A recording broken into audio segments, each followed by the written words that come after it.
What the Dallas Cowboys got right and wrong. During NFL free agency, a comprehensive breakdown. The Dallas Cowboys' off-season moves sparked significant debate, with fans and analysts scrutinizing their choices during the free agency period. Some decisions were widely praised, while others left room for criticism. The team faced a challenging offseason, with owner Jerry Jones famously declaring that the Cowboys were all in on improving the roster, only to later adopt a more conservative approach. By steering clear of most outside free agents and letting several in-house players walk, Jones and the front office took a calculated risk. Now, with 13 weeks of the NFL season in the books, we can assess the outcomes of their free agency strategy. While some moves proved to be astute, others clearly missed the mark. Let's dive into 3 key free agents the Cowboys were right to let go, and 2 they arguably should have retained. The ones they got right.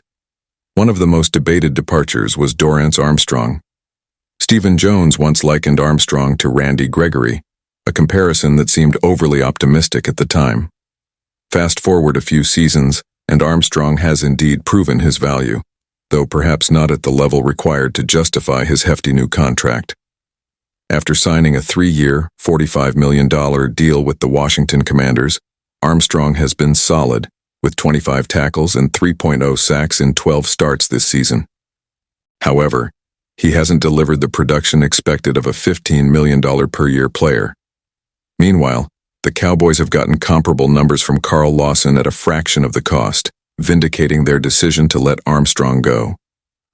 Dante Fowler Jr. also found a new home in Washington, signing a 1-year, $325 million deal.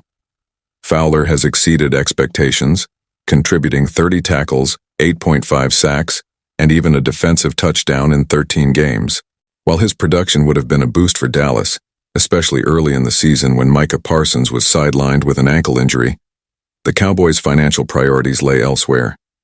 Another notable departure was Tyler Biadasz, who joined Washington on a 3-year, $29.25 million contract. Biadasz has lived up to his deal, emerging as a top 10 center this season according to PFF. Despite his strong play, Dallas made a savvy move by drafting rookie Cooper Beebe, a promising young talent who has shown the potential to be a long-term solution at center. This decision not only saved cap space, but also demonstrated the Cowboys' ability to find cost-effective replacements, where they missed the mark. While saving cap space was a priority, the Cowboys didn't reinvest those funds effectively, especially at running back. After releasing Ezekiel Elliott in 2023 in favor of Tony Pollard, the team opted to bring Elliott back. Predictably, this move underwhelmed, as many outside the organization had anticipated. Pollard, meanwhile, signed a 3-year, $21.75 million deal with the Tennessee Titans and has continued to thrive. With 835 rushing yards and 201 receiving yards this season, Pollard is on pace for his 3rd consecutive 1,000-yard campaign. His departure has left a noticeable void in the Cowboys' backfield, underscoring a missed opportunity to retain a dynamic playmaker. Another controversial decision involved letting Tyron Smith walk after a storied 13-year career in Dallas.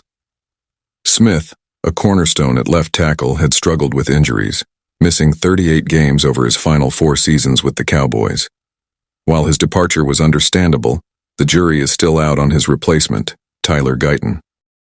Smith signed with the New York Jets but played in only 10 games before landing on injured reserve with a neck injury, raising questions about his future in the league.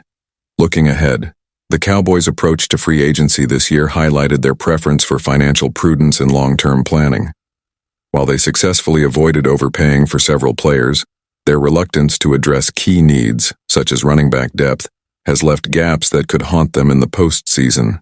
As the season progresses, it will be interesting to see how these decisions play out. Will the front office's calculated risks pay off, or will they regret letting certain players walk? Time will tell, but one thing is clear. The Cowboys' free agency strategy will remain a hot topic for fans and analysts alike. If you enjoyed this breakdown, don't forget to like this video and subscribe to our channel. Your support helps us grow our community and bring you more in-depth analysis and discussions about the Dallas Cowboys and the NFL. Thank you for being a part of our journey.